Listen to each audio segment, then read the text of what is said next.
बिस्मिल्लाहिर्रहमानिर्रहीम। अस्सलाम वालेकुम। सब स्टडी कर रहे हैं physics first year, chapter number 4 है हमारे पास सर्कुलर मोशन का, और इसका लास्ट हमारे पास एक्सरसाइज स्टार्ट कर रहे हैं हम यहाँ पे। एक्सरसाइज के अंदर एमसीक्यूज भी हमारे पास हैं, जिसके अंदर हम एमसीक्यूज भी सॉल्व करेंगे, साथ साथ के सीआरक्यू क्वेश्चन जो हैं वो भी हम एक्सप्लेन करेंगे। ठीक है, तो पहला नंबर सवाल जो हमारे पास है कि 1 रेडियन इज अबाउट, तो 1 रेडियन किसके बराबर होता है? 25 डिग्री के, 37 के, 45 के या 57 के।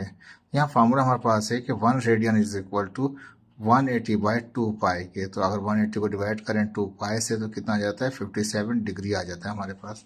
तो right answer is 57 degree centigrade. Degree centigrade no, this is degree. तो कितना हो गया? 1 रेडियन में कितना आ गया? 57 डिग्री आ गया हमारे पास। तो डिवाइड करके चेक कर सकते हैं आप इसको इजीली। तो आंसर, राइट आंसर इसका डी कहलाएगा हमारे पास। ठीक है, इसके बाद हमारे पास क्वेश्चन नंबर 2 है। कहता है कि व्हील टर्न्स, व्हील जो है वो टर्न करता है with a constant angular speed. Speed का मतलब होता है कि जस्ट मैग्नीट्यूड, ये याद रख लीजिएगा। तो एंगुलर स्पीड क्या है? वो उसकी वो कांस्टेंट है। कहता है देन, तो फिर क्या होगा? ईच पॉइंट, हर पॉइंट पे, ऑन इट्स रिम, जैसे फर्ज कर लिया कि ये एक व्हील है हमारे पास। ठीक है, इसके व्हील के हर पॉइंट के ऊपर क्या होगा? अगर फर्स्ट यहाँ पे ये कहता है कि उसकी एंगुलर स्पीड क्या हो? कांस्टेंट हो। तो उसके लिए क्या होना जरूरी है? कहता है each point on its rim move with constant velocity. कहता है हर पॉइंट के ऊपर उसकी जो वेलोसिटी वो कांस्टेंट। तो याद रखें, जब वेलोसिटी की बात करता है तो ये एक वेक्टर क्वांटिटी हो जाता है। जब वेक्टर क्वांटिटी जो होता है उसमें डायरेक्शन भी होती है। तो हम याद रख लें कि इसके अंदर हर पॉइंट पे डायरेक्शन चेंज हो रही होती है। तो इसका मतलब ये जो स्पीड की बात करते हैं तो वो हम स्केलर की बात कर रहे होते हैं। जब हम वेलोसिटी की बात करेंगे तो वो क्या हो जाएगी हमारे पास? वो वेक्टर हो जाएगी। तो वेक्टर यानी कि वेलोसिटी तो कांस्टेंट नहीं रहती, क्योंकि वेलोसिटी के हर पॉइंट पे डायरेक्शन चेंज हो रही होती है। तो इसलिए आंसर ए तो नहीं हो सकता हमारे पास। हर पॉइंट पे कांस्टेंट रहे उसकी वेलोसिटी। तो वेलोसिटी कांस्टेंट नहीं होती। हर देखें आप, डायरेक्शन वेलोसिटी की इस तरफ है तो इधर इस तरफ है हमारे पास। हर पॉइंट पे उसकी डायरेक्शन चेंज हो रही होती है। तो इसलिए कांस्टेंट वेलोसिटी तो हो नहीं सकता, यानी डायरेक्शन सेम हो नहीं सकती। कहता है ए ऑप्शन तो कैंसिल हो गया। Each point on its rim, कहता है रिम, कहता है पहिए का जो दायरा होता है इसके ऊपर वो होता है। तो कहता है रिम के हर पॉइंट पे क्या होता है? मूव करता है विथ कांस्टेंट एक्सेलरेशन। तो एक्सेलरेशन भी एक वेक्टर क्वांटिटी है। वो भी हर पॉइंट के ऊपर एक्सेलरेशन की जो डायरेक्शन है वो भी क्या होती है? वो भी चेंज हो रही होती है। तो वेलोसिटी भी कांस्टेंट नहीं रह सकती रिम के हर पॉइंट पे, और एक्सेलरेशन भी हर पॉइंट पे कांस्टेंट नहीं रह सकता। थर्ड पॉइंट कहता है the wheel turns through equal angle in equal time. तो इक्वल एंगल जाहिर बात है, जो डिस्प्लेसमेंट जो हमारे पास हो रही होती है, जो लीनियर नजर होता है आपको, तो वो एंगुलर पे डिपेंड कर रहा होता है। थीटा बराबर होता है एस बाय आर के। हमारे पास ये ड्राइव कर चुके हैं, समझा चुके हैं, आपको पढ़ा चुके हैं पहले भी। तो जितना ये फासला है विथ रिस्पेक्ट टू टाइम के साथ, तो वो कांस्टेंट रहेगी स्पीड। तो आंसर जो है वो सी कहलाएगा, क्योंकि इक्वल एंगल हो जाएगा। तो angle theta by D T. Formula average velocity का या वेलोसिटी का कांस्टेंट, वेलोसिटी का कांस्टेंट स्पीड का, एंगुलर स्पीड का कांस्टेंट एंगुलर स्पीड का फार्मूला क्या है? Theta by D T. तो जितना भी वो फास्ट थीटा होगा विथ रिस्पेक्ट टू, इतना ही इक्वल ही रहना चाहिए, ना बढ़ना चाहिए ना कम होना चाहिए। तो वो कांस्टेंट रहेगी स्पीड। तो answer C is the right answer, क्योंकि व्हील जो है टर्न कर रहा है, इक्वल एंगल ले रहा है विथ इक्वल टाइम। देखिए पूरे सर्किल को, उसको पूरे रिम को उसने डिवाइड कर दिया है इक्वल एंगलों में और इक्वल टाइम में। तो तभी उसकी एंगुलर स्पीड जो है वो कांस्टेंट रहेगी। वेलोसिटी की बात नहीं हो रही है, एंगुलर स्पीड क्या रहेगी उसकी? फिर कांस्टेंट रहेगी। राइट आंसर इज द सी। अब ये डी और ई क्यों नहीं है तो इसको भी बता देते हैं साथ यहाँ पे। तो angle through which the wheel turn in each second increase as time goes on. तो कहता है कि एंगल हर सेकंड बाद बढ़ता रहे। तो भाई हमने पहले ही कह दिया कि बढ़ना नहीं चाहिए, ना थीटा ना वो टाइम। जितना थीटे हैं, थीटा को with respect to time divide कर देंगे तो कांस्टेंट रहेगा आपका एंगुलर स्पीड। अगर आप टाइम एंगल को बढ़ाते जाएं विद रिस्पेक्ट टू टाइम, के टाइम कांस्टेंट रहे लेकिन वो बढ़ता रहे, या फिर डिक्रीज होता रहे, तो ऐसा केस नहीं होगा, उसमें कांस्टेंट नहीं रहेगा। रख के देख सकते हैं आप, कुछ भी वैल्यूज रख लें यहाँ पे थीटा की यहाँ पे, और यहाँ पे टाइम को बढ़ाना, थीटा को चेंज करते जाएं तो क्या होगा? एंगुलर स्पीड सेम रहेगी, कभी सेम नहीं रहेगी। थीटा के बढ़ने से कांस्टेंट तो नहीं रहेगी, थीटा के कम होने से भी कांस्टेंट नहीं रहेगी, आंसर डिफरेंट आते रहेंगे। जैसे जैसे आप बढ़ाते जाएंगे ऐसे ऐसे आंसर चेंज होता जाएगा, जैसे जैसे थीटा कम करते जाएंगे ऐसे ऐसे आंसर भी उसका चेंज होता रहेगा, कांस्टेंट रहेगा। जब इक्वल होंगे दोनों के दोनों with respect to equal each other, जब इक्वल रहेंगे एक दूसरे के साथ, तब ही वो एंगुलर स्पीड क्या होगी उसकी, वो कांस्टेंट होगी। तो right answer is the C answer. ठीक है, इसके बाद क्वेश्चन नंबर 3 है आपका इसका। ठीक है, कहता है द रोटेशनल इनर्शिया। ठीक है, इनर्शिया जबरते कोई चीज घूम रही तभी इनर्शिया आ रहा है किसका, ऑफ अ व्हील का, about it axle. Axle means वो शाफ्ट होती है जिसके ऊपर क्या कहते हैं कोई चीज घूम रही होती है। तो कहता है जो इनर्शिया है व्हील का, व्हील घूम रहा है अपने किसी शाफ्ट के गिर्द। जैसे साइकिल का पहिया है वो भी अपने शाफ्ट के गिर्द घूम रहा होता है, या हम गाड़ी का कार का पहिया ले सकते हैं वो अपने शाफ्ट के गिर्द घूम रहा होता है। तो कहता है कोई भी एक्सेल जो है, एक्सेल कह लें शाफ्ट कह लें आप यहाँ पे, तो कहता है कि रोटेशन इनर्शिया जो है किसी भी व्हील का जो अपने एक्सेल के इर्द गिर्द हो रहा है, तो कहता है एक्सेल पे जो हो रहा है डज नॉट डिपेंड ऑन, किस पर डिपेंड नहीं करता। तो इनर्शिया का फॉर्मूला हमारे पास है, ये तो हमने समीशन दिखा रखा था कि पूरा कंप्लीट एक पॉइंट कर लिया, ये सारा समझाया हुआ है मैंने, एक सिंगल पॉइंट और एक कंप्लीट एक क्लोज ऑब्जेक्ट का, तो वहां से आप देख सकते हैं। तो कहता है कि ठीक जो इनर्शिया है बराबर होता है एम आर के, एम मास होता है, आर डिस्टेंस होता है। डिस्टेंस जब सर्कुलर चीज घूमेगी तो डिस्टेंस कन्वर्ट हो जाएगा रेडियस में, और डायमीटर डिवाइड बाय 2 करेंगे तो रेडियस निकल आ जाएगा। तो डायमीटर पे भी डिपेंड कर रहा है, यानी कि डायमीटर पे डिपेंड करता है, मास पे भी डिपेंड करता है। एम मास आ रहा है बी और सी आंसर में, मास पे भी डिपेंड करता है और डायमीटर पे भी डिपेंड करता है, क्योंकि डायमीटर खुद क्या होता है वो आर होता है हमारे पास, डायमीटर डिवाइड बाय 2 आर निकल आता है। एक चीज पर डिपेंड नहीं करता वो, speed of rotation. Inertia depend नहीं करता किसके ऊपर, डज नॉट डिपेंड किसके ऊपर, स्पीड ऑफ रोटेशन पर। फॉर्मूला भी आपको नजर आ रहा है यहाँ पे, आप देख सकते हैं इसको। ठीक है, इसका चौथा सवाल है हमारे पास, कहता है a force with a given magnitude, force है उसका कोई मैग्नीट्यूड दिया जा रहा है, डायरेक्शन की बात नहीं हो रही, मैग्नीट्यूड की बात हो रही है सिर्फ। To be applied on a wheel, कोई फोर्स लगाते हैं किसी व्हील के ऊपर, कुछ न्यूटन की, 2 न्यूटन की, 10 न्यूटन की, 20 न्यूटन की, वॉट एवर जो भी हो, जो भी आप मैग्नीट्यूड लगा रहे हैं फोर्स का किसी व्हील के ऊपर, तो कहता है torque can be maximise, torque बढ़ जाएगा। अब टॉर्क का फार्मूला क्या होता है, टा या टाउ जिसको कहते हैं, टाउ बराबर होता है डिस्टेंस मूवमेंट, आर्म मूवमेंट यानी कि डिस्टेंस जो होता है सेंटर पॉइंट से टू अप्लाइड द फोर्स।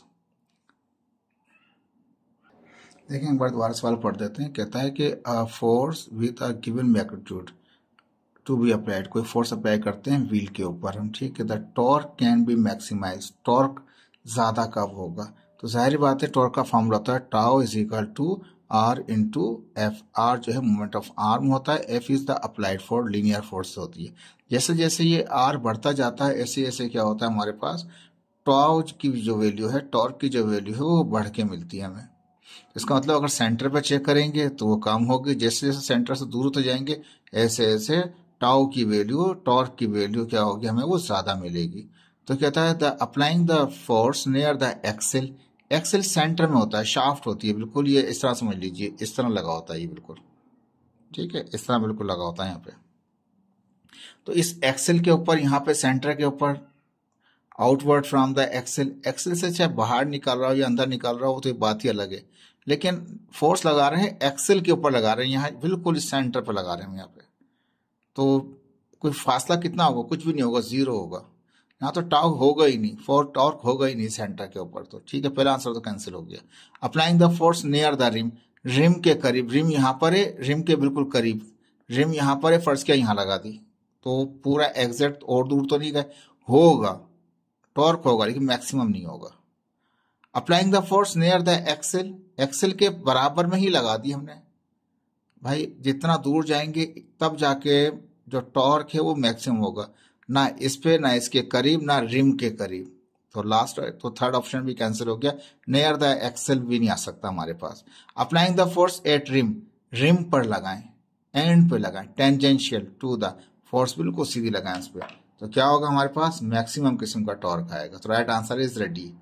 देखिए यहाँ मैंने फिगर बना रखी है वो भी दिखाते हैं आपको। देखें फोर्स कहाँ लगा रहे हैं हम, उसके रिम पे लगा रहे हैं, उसके फोर्स इस तरह से रिम पे लग गया हमारे पास, इसका टेंजेंशियल हिस्सा एक एफ साइन थीटा यूज होता है हमारे पास। तो ना तो उसके शाफ्ट के एक्सेल के ऊपर, ना ही उसके एक्सेल के करीब, ना रिम के करीब, रिम पर लगाएंगे आप तो वो मैक्सिमम होगा। आंसर डी इसका आंसर था आपका। ठीक है जी, 5वें सवाल पे आते हैं। आसान है, ये मुश्किल नहीं है, थोड़ा सा समझने की कोशिश कीजिएगा इसको आप। ठीक है, अब यहाँ कहता है कि an object rotating about a fix axis, एक ऑब्जेक्ट है अपने फिक्स एक्सिस के गिर्द क्या कर रहा है, वो घूमे जा रहा है एक्सिस के ऊपर, अपने एक एक्सिस में घूमे जा रहा है। आई उसका क्या है, रोटेशनल इनर्शिया है, आई उसका इनर्शिया है। जो अल्फा क्या है हमारे पास है, ये is the angular acceleration. I inertia alpha, ये कोई रिलेशन नहीं बता रहा है इसमें आपको। अगर रिलेशन बताता तो हम फिर टॉर्क निकालते, नो रिलेशन, तो आंसर ए कैंसिल हो गया। कि डेफिनेशन टॉर्क की है तो टॉर्क की डेफिनेशन क्या होता है, वो अलग होता है, आई इंटू अल्फा होता है, लेकिन ये मल्टीप्लाई का कोई रिलेशनशिप नहीं बताया, सिंपल बताया कि इसको आई को नशिया बोलेंगे, अल्फा को हम ये बोलेंगे। ठीक है जी, दोनों को किसी को कुछ भी बोल दें, लेकिन इट इज नॉट, बताने से ही डेफिनेशन नहीं वेरीफाई करता। हालांकि देखने में सी से लगता है कि डेफिनेशन होगी टॉर्क की, तो टॉर्क की डेफिनेशन नहीं है, क्योंकि कोई रिलेशन नहीं बता रहा है यहाँ पे, सिंपल बता रहा है कि आई को इनर्शिया और अल्फा को एंगुलर एक्सेलरेशन कहते हैं। तो व्हाट, क्या डिवाइड करना है, मल्टीप्लाई करना है, स्क्वायर करना है, क्या करना है, नथिंग। तो डेफिनेशन तो ये है नहीं, आंसर ए तो आपका कैंसिल हो गया। डेफिनेशन इनर्शिया की है तो जाहिर बात है ये डेफिनेशन तो नहीं बता रहा, ये तो सिर्फ बता रहा है, एब्रीविएशन बता रहा है इनके एक्स, ये इनर्शिया क्या। ठीक है, तो ये बी भी कैंसिल हो गया। सी में कहता है डेफिनेशन क्या, एंगुलर एक्सेलरेशन की है, अल्फा जो एंगुलर एक्सेलरेशन कह रहा है, तो क्या इसकी डेफिनेशन है, डेफिनेशन नहीं बता रहा, ये तो सी एब्रीविएशन बता रहा है इसके, किसके ये। But it follow directly from the Newton second law, ये न्यूटन के सेकंड लॉ से इनर्शिया निकाल सकते हैं, न्यूटन के सेकंड लॉ से आप क्या निकाल सकते हैं, एंगुलर एक्सेलरेशन निकाल सकते हैं। Answer D is the right answer. किस तरह निकलता है, ये मैंने बिल्कुल आसान तरीके से नोट्स बनाए में प्रीवियस लेक्चर में, आप वहां से देख सकते हैं, आपको समझ में आएंगे।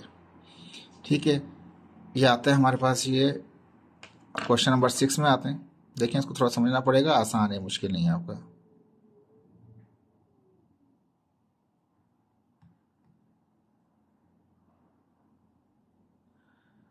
ठीक है जी, कहता है एंगुलर मोमेंटम किसका, एंगुलर मोमेंटम वेक्टर कह रहा है, लंबा कर दिया इसने, लेकिन सिंपल समझ लें, एंगुलर मोमेंटम है किसका, अर्थ का। अर्थ का जो एंगुलर मोमेंटम है अबाउट इज रोटेशनल एक्सिस। अब ज्यादा बात है, ये अर्थ है आपकी और ये रोटेशनल एक्सिस है इसका, एक नॉर्थ एंड पे है और दूसरा साउथ एंड के ऊपर है। रोटेशनल एक्सिस कहां पर है आपका, नॉर्थ पे और साउथ पर है। देखिए साउथ लिखा हुआ है, वहां नॉर्थ लिखा हुआ है। ये तो सिंपल एक बात कर रहा है कि एंगुलर मोमेंटम अर्थ का अबाउट इट्स रोटेशनल एक्सिस के ऊपर due to its daily rotation, रोजाना जो ये घूम रही होती है अर्थ हमारे पास, डायरेक्टेड किस तरफ होता है, सारी बात है नॉर्थ होगा या साउथ होगा। नॉर्थ ऑप्शन है हमारे पास, सी इसका ऑप्शन, इसका आंसर है आपके पास, ऑप्शन यूज करेंगे। Tangential to the equator towards the east, equator से ईस्ट की तरफ जाएं या वेस्ट की तरफ जाएं या टूवर्ड्स द सन जाएं। सन देखें, ये सन नजर आ रहा है, ये सन को मैंने राइट दिखा रहा है कि सन इस तरफ है, और ये ऐसे गोल गोल सन के गिर्द, ये सन यहाँ पर है और सन के गिर्द गोल घूम रहा है, यहाँ दिखा दिए, सन के गिर्द घूम रहा है अर्थ हमारे पास, इलिप्स सूरत के अंदर वो घूम रही है हमारे पास। ठीक है, तो नॉर्थ जो होता है वो उस पर होता है, उसकी डायरेक्टेड टूवर्ड्स द नॉर्थ होती है, नजर भी आ रहा है पिक्चर में आपको। ठीक है, तो right answer is the C, C is the right answer. देखिए ये आसान है, मुश्किल नहीं है, पिक्चर से भी आपको समझ में आ गया होगा और याद कर सकते हैं इसको आप आसानी से। ठीक है, 7th में जाएंगे हम सवाल में। देखिए लॉजिकल है, कुछ भी नहीं है सवाल, सबसे आसान सवाल है ये इसका भी। कहता है अ स्टोन ऑफ 2 kg, यानी कि एक स्टोन, एक पत्थर है, उसका मास कितना है, इसको सिंधी में पत्थर भी, सिंधी में भित्तर कहते हैं। तो स्टोन है, पत्थर है हमारे पास, भित्तर है, जो भी कहना चाहें आप इसको। तो एक स्टोन है, 2 kg का मास है और उसका जो distance is tied to a 0.5 metre long string, एक धागे के साथ उसको बांध रखा है। और कितना फासला है, फर्ज किया ये स्टोन है हमारे पास, एक ये स्ट्रिंग के साथ धागे से बांध रखा है हमने, इसका मास कितना फर्ज कर लें, वो 2 kg है, इसका कितना फासला है, 0.5 मीटर है। समझने के लिए घुमाते हैं, सर्कुलर गोल गोल घुमाते हैं उसको, इसको गोल गोल घुमाते हैं हम। एट एंगुलर वेलोसिटी, कौन सी एंगुलर वेलोसिटी होती है, 12 रेडियन पर सेकेंड होती है। ठीक है, the net torque on the stone about the centre of a circle, circle के सेंटर पे क्या होगा, अब इस सेंटर के सर्किल के ऊपर अगर फोर्स लगाई जाए तो क्या होगा टॉर्क, नथिंग, जीरो, जीरो होगा इसका। सिंपल सा आंसर है, नथिंग। सेंटर पे क्या फोर्स होगी, अगर अगर टॉर्क जो हो गया, फोर्स अगर लगाते हैं हम इस पे, सेंटर पे फोर्स लगाते हैं, जैसे जैसे ये फासला बढ़ता जाएगा ऐसे ऐसे टॉर्क बढ़ता जाएगा, लेकिन the net torque on the stone, stone के ऊपर अबाउट द सेंटर, सेंटर के ऊपर क्या होगा अगर फोर्स लगाई जाए, तो वो जीरो होगा हमारे पास, क्योंकि सेंटर में फासले कवर नहीं करेगा कुछ। देखिए 8वें में आ जाए आप।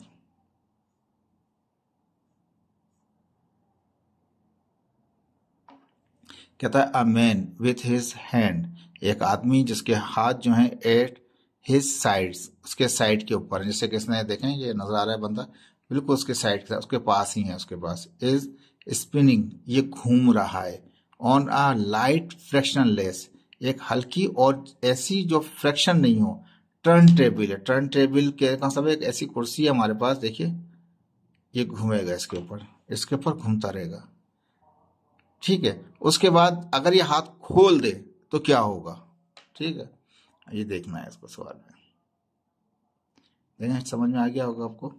तो कहता है एक आदमी है जिसका आर्म जो है वो साइड के ऊपर है, यानी कि उसकी उसी की साइड पर है, यानी कि अपने बॉडी के साथ टच हो रहे हैं, और वो घूम रहा है टेबल के, टर्न टेबल के ऊपर, एक कुर्सी के ऊपर गोल गोल घूम रहा है। When he expand his arm, जब वो खोल दे अपने हाथों को तो क्या होगा, हिज एंगुलर वेलोसिटी डिक्रीज, तो जाहिर बात है हम जानते हैं कि सॉरी इंक्रीज, कहता है ए में कहता है हिज एंगुलर वेलोसिटी क्या है, इंक्रीज, क्या एंगुलर वेलोसिटी बढ़ जाएगी, नहीं जनाब, एंगुलर वेलोसिटी पहले ज्यादा है, अगर वो जैसे जैसे ये इसके अंदर ही गोल गोल घूमता रहेगा, हाथ नहीं खोलेगा, उस वक्त एंगुलर वेलोसिटी उसकी ज्यादा होगी, लेकिन जैसे ही वो खोल देगा तो उसकी एंगुलर वेलोसिटी क्या होगी, देखें ये WI और WF से लिखा हुआ है, इस पे ना जाए आप, कि इनिशियल ये वही, ये समझिए कि जहां से यहाँ मूव है, ये ओमेगा आई है और ये ओमेगा एफ है, ये समझ लीजिएगा, जब आप राइट करेंगे तो इसको आप आई लिख लीजिए, ये तो खैर MCQ है, लेकिन जब भी कभी लिखना होगा तो हम यहाँ से यहाँ मूव कर रहे हैं, समझ लीजिए ये इनिशियल है आपका और ये फाइनल है आपका, यहाँ से यहाँ पे आए, तो हुआ क्या कि जब यहाँ से इस पोजिशन में आया तो क्या हुआ, इसकी एंगुलर जो वेलोसिटी थी जैसे ओमेगा जो थी वो कम हो जाएगी, बढ़ेगी नहीं, तो ये आंसर तो गलत हो गया, यहां से वहां जाता तो बढ़ जाती, इससे इस पोजीशन में आया है, जब आर्म उसने खोल दी है, नतीजा क्या हुआ कि उसका वो कम हो जाएगी उसकी एंगुलर वेलोसिटी, ठीक है जी। एंगुलर वेलोसिटी रिमेन सेम, तो जी सेम तो नहीं होती, ये तो आंसर वैसे ही कैंसिल हो गया, क्योंकि वो कम हो गई है, जब यहां से यहाँ पूछा है पहुंचा है तो वो कम हो गई है, बढ़ी नहीं है, तो ए आंसर इंक्रीज का था तो इंक्रीज नहीं डिक्रीज हुई है, रिमेन सेम, तो ये तो आंसर वैसे ही कैंसिल हो गया। अब यहाँ पे डिक्रीज कहता तो हम मान लेते बात उसकी, तो इसने क्या किया, his rotation inertia decrease, inertia decrease नहीं हुआ था, इनर्शिया बढ़ा था उसका, ये भी नहीं है इसकी बात। His angular momentum remain same, तो जाहिर बात है इसका जो एंगुलर मोमेंटम है वो सेम रहेगा इसका, ठीक है। एक चीज कम हुई है, वेलोसिटी कम हुई है, तो कंपलसेट कर लिए किसने, उसके इनर्शिया ने उसको कंपलसेट कर लिया, जो मोमेंटम निकलेगा, जो एल निकालेंगे हम वो सेम निकलेगा, वो चेंज नहीं होगा, ठीक है जी। तो ये एक एग्जाम्पल है, ये हमारे पास किसकी एग्जाम्पल है, law of conservation of angular momentum की ये एग्जाम्पल भी कह सकते हैं इसको आप।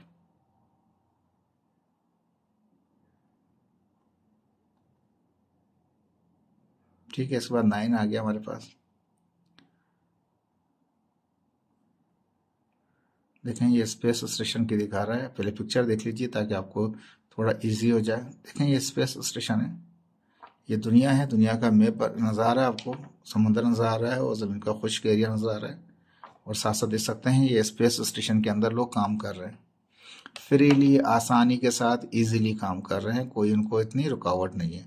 स्पेस स्टेशन के अंदर देखें जब मूव कर रहे होते हैं, कोई काम कर रहे होते हैं, तो आप अंदाजा लगा सकते हैं कि वो कोई फोर्स ही नहीं लग रही होती उनके ऊपर, हर चीज अपनी जहाँ है वहीं पर ही है, कोई फोर्स लगाएंगे अपने पास से तो आप मूव करेंगे, अदरवाइज वहीं पे रहेंगे। सवाल क्या था, सवाल देख लीजिए इसमें, कहता है space station revolves around the earth, space station जमीन के गिर्द घूम रहा होता है, एज ए सैटेलाइट की तरह घूम रहा होता है, ये आर्टिफिशियल सैटेलाइट जो इंसान ने बनाया हुआ है स्पेस स्टेशन, वरना सैयारे जो हैं बने हुए हैं जो हमारे पास वो कुदरत अल्लाह ताला के बनाए हुए, आर्टिफिशियल सैटेलाइट जो है आर्टिफिशियल सैटेलाइट, आर्टिफिशियल क्या कहते हैं वो सैयारा कहलाता है हमारे पास ये। तो कहता है कि एक सैटेलाइट के तौर पे ये क्या करता है, ये एज ए सैटेलाइट घूम रहा होता है हमारे पास, 100 किलोमीटर अबव द अर्थ, जमीन से 100 किलोमीटर ऊपर है ये, what is the net force on an astronaut at rest. कोई एस्ट्रोनॉट जो अंदर जो काम कर रहे हैं स्पेस स्टेशन के जो बंदे होते हैं उनको एस्ट्रोनॉट कहा जाता है। तो बंदे जो रेस्ट के अंदर हैं, इनसाइड स्पेस के अंदर हैं, तो उन पर कोई फोर्स लग रही है? तो फोर्स तो भाई कोई लगती नहीं है, जीरो होती है, कोई फोर्स ही नहीं होती। यहाँ पे she is weightless, why he indicate she is there, I don't no.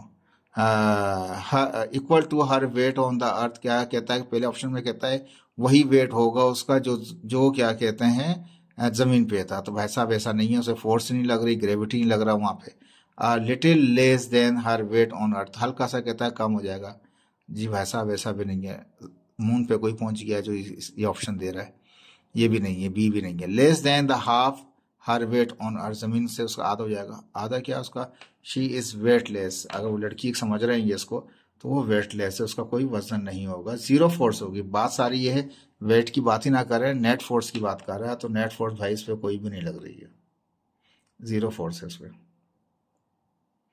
ठीक है, ये स्पेस स्टेशन है। लास्ट इसका एमसीक्यूज है।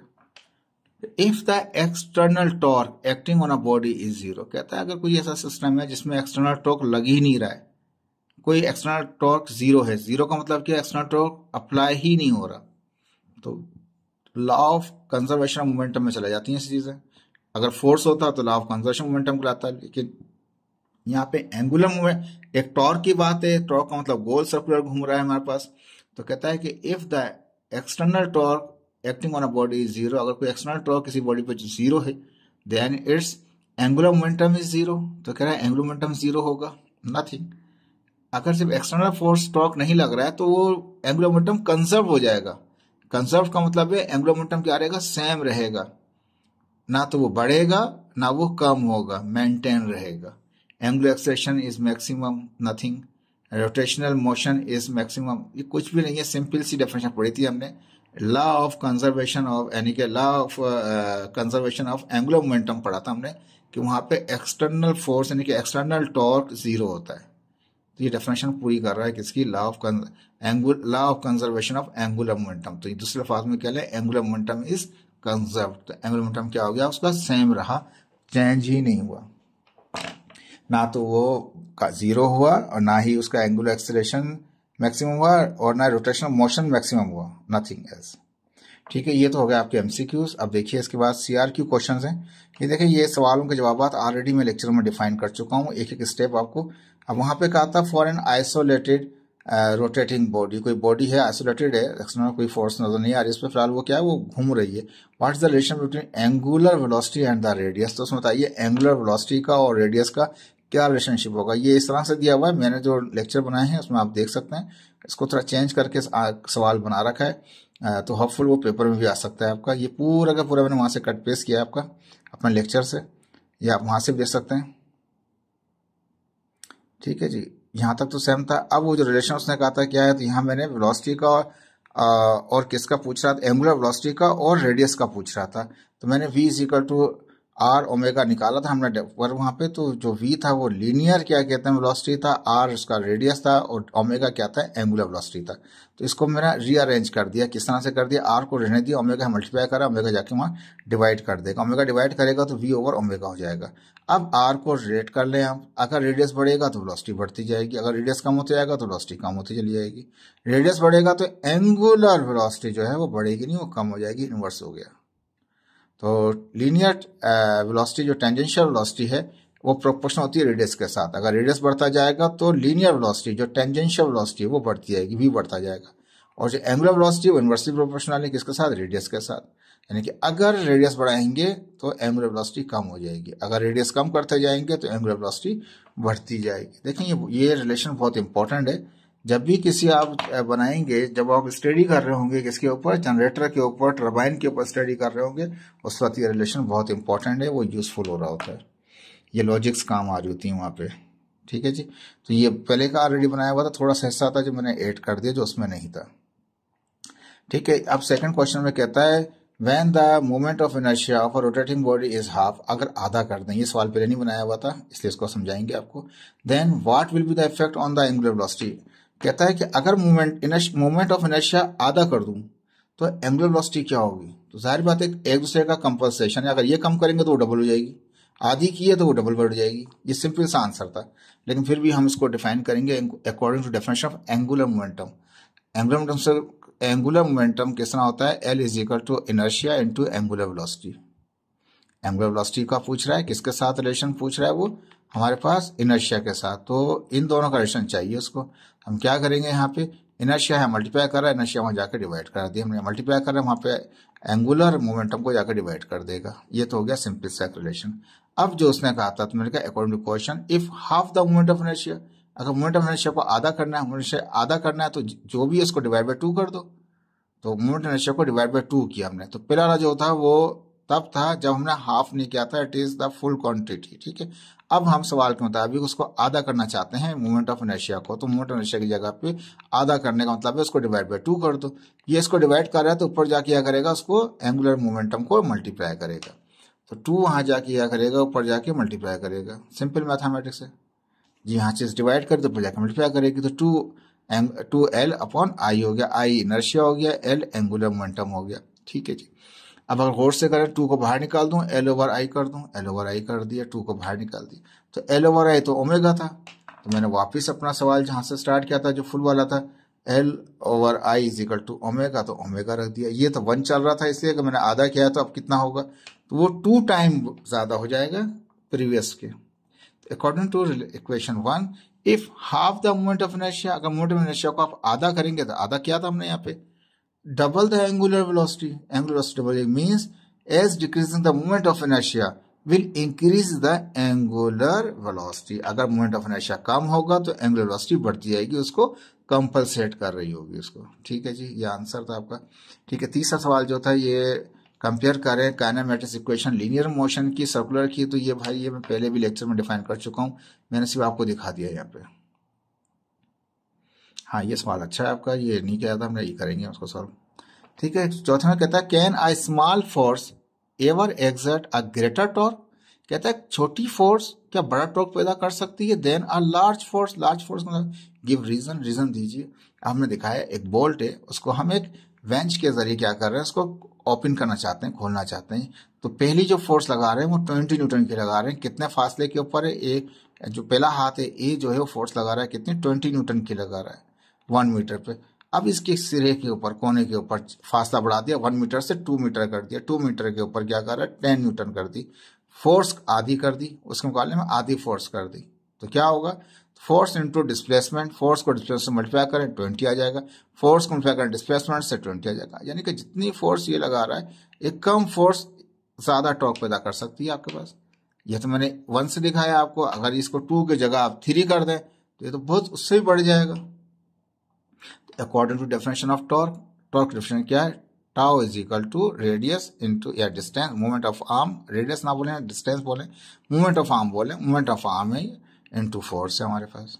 Suppose a wrench of long handle, उसका लॉन्ग हैंडल है, if losing the bolt with wrench, से आप उसको खोलना चाहते हैं, बोल्ट को खोलना चाहते हैं इस वेंच के जरिए। If 2 different forces are applied on the handle, 2 मुख्तलिफ फोर्स लगा रहे हैं of the wrench with the different movement of arm as shown in figure, figure में नजर रखा डिफरेंट मूवमेंट आर्म, एक 1 मीटर का है यहाँ से तक का फासला और एक 2 मीटर का हमारे पास। Small force with 2 metre movement of arm will loosen the bolt easily as compared to the force at the large force with 1 meter और less भी कर सकते हैं, 1 मीटर और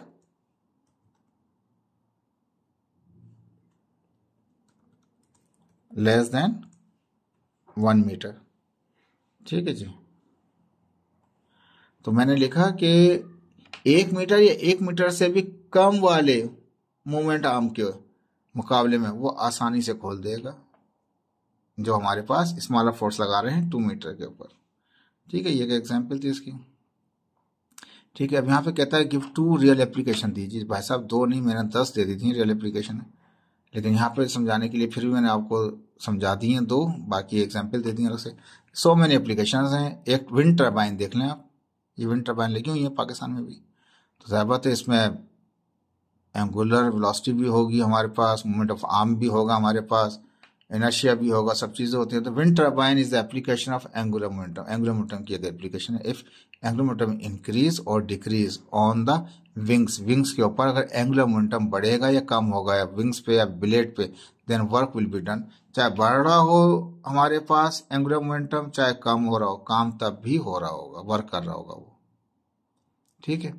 अदर एप्लीकेशन कौन कौन सी है? इतनी सारी एप्लीकेशन है इसके अंदर है, तमाम की तमाम एप्लीकेशन किसकी हैं? वो एंगुलर मोमेंटम की है। मैंने अभी आपको दिखाया आईएसएस स्केटर वाला भी आप बना सकते हैं, जो घूम रहे थे, चेयर वाला भी आप थोड़ी देर ऊपर देख चुके हैं, दोनों को डिफाइन कर सकते हैं इजीली।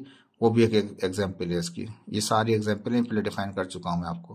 रिलेशनशिप बताइए between torque and angular acceleration का, तो ये पीछे नोट सारे वहीं से मैंने कट कॉपी पेस्ट किए हैं, ये सारे वही रिलेशन है जो पीछे बताए गए। ठीक है। अब यहाँ तक तो ये था वो जब एक सिंगल पॉइंट का था हमारे पास। ठीक है। अब अगर हमें वो करना है, क्या कहते हैं, पूरा कंप्लीट रिम के ऊपर स्टडी करनी है, पूरे ऑब्जेक्ट पे स्टडी करनी है, तो फिर वो ये वाला रिलेशन भी आगे बढ़ाना पड़ेगा आपको।